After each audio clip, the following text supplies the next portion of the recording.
'tis the season for Thanksgiving. One of the big things I saw online over and over again was beer pairings for Thanksgiving. Now, if Of you course. follow, yeah, now if you follow our site, you know we pair beers with video games. That's kind of our little niche thing that we do. But beer pairings with food has always been a thing. So, Jim, I mean, I guess my question is, do you actually practice drinking a specific type of beer with your dinners, and will you be doing it this Thanksgiving? For the most part, I'd probably say no. I actually don't really drink beer a lot when I eat, surprisingly enough.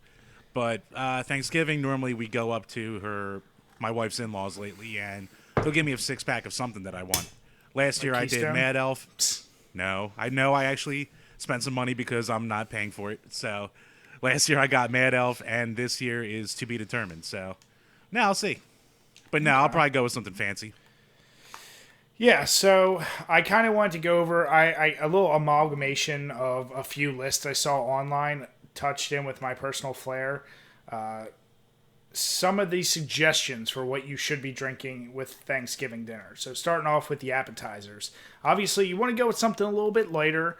The biggest suggestions I saw over and over again was a saison or something like a farmhouse or a session beer, which makes sense. You're having Saisons are a little lighter. yeah. If you eat salad or, whatever your appetizers are, deviled eggs, celery with shit in them, whatever, you're obviously not going to want to get so filled up before the main course. What I find funny I about all have these not lists, heard a single appetizer I liked. Go on. damn it, Jim. Just because your appetizers are probably like pickled penises doesn't mean you got to hate on some deviled eggs. No, it's probably like pizza or shit like that. Exactly. Or sketties. God damn it, it's not always spaghetti. So then coming up for dinner, and this one I highly would agree with, if that's a word, is an Oktoberfest or a Marzen style. Now that's a little bit heavier, but a little heartier, and to go with like turkey, mashed potatoes, gravy, it's gonna give you just enough flavor and like a good layer of malt to really like offset the actual food. But I will warn, if you have more than like one or two, your dinner's gonna make you feel a hell of a lot more full, a hell of a lot faster. I can definitely see that. That's really adding to a hearty meal right there. So basically, Yeah. you don't even want to be awake until dessert with that kind of meal. Exactly. And then moving right on to dessert, there's two I kind of created, at least topic wise, is beer you would actually drink with your desserts, which, I'm assuming is going to be some type of like pie, pumpkin, blueberry, or whatever your family eats.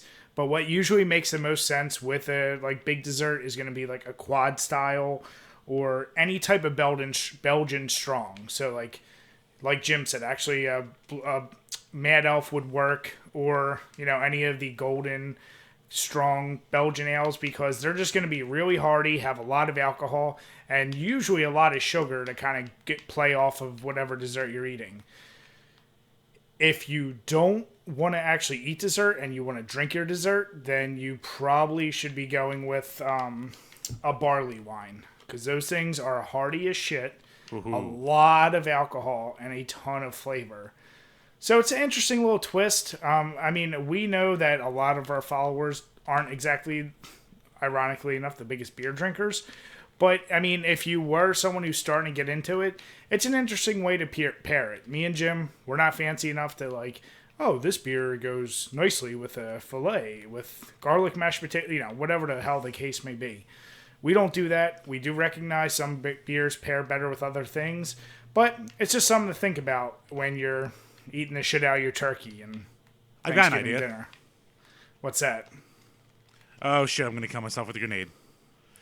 Actually, what do you call it? You could do a play off the old sweet and sour kind of thing. So if you have a really sweet kind of dessert, maybe like a pie or a cake, try it with one of the sour beers that are out there. Might be a nice little flavor dichotomy there. Aha, big word. No, that's a legit point. Yeah, so I mean, anything else, Jim, on the pairing with Thanksgiving? Normally, like I said, it's something I don't normally do, but maybe this year I'll actually, be beer snobby kind of and throw that in there. See how it works out. I'll take the advice of this enough. So I'll see how it works out. I'll do a little research. Yeah, my biggest suggestion would honestly actually just be you don't want to drink anything too hoppy or like an IPA with your dinner. It's gonna really screw up the like balance of the flavors you're eating, and you don't want to throw that off. Some people will argue and say you can have an IPA with any meal. I'm not of that belief. I think if something's too tardy or too hoppy, it is going to throw you off. So obviously, I'd say stay away from that. Stay away from any type of fruit or overly spiced beer during dinner. If you're having your dessert, go wild. So you just go for something mild for your appetizers, something a little more hearty for dinner, and then dessert, go crazy with the alcohol and the spice level.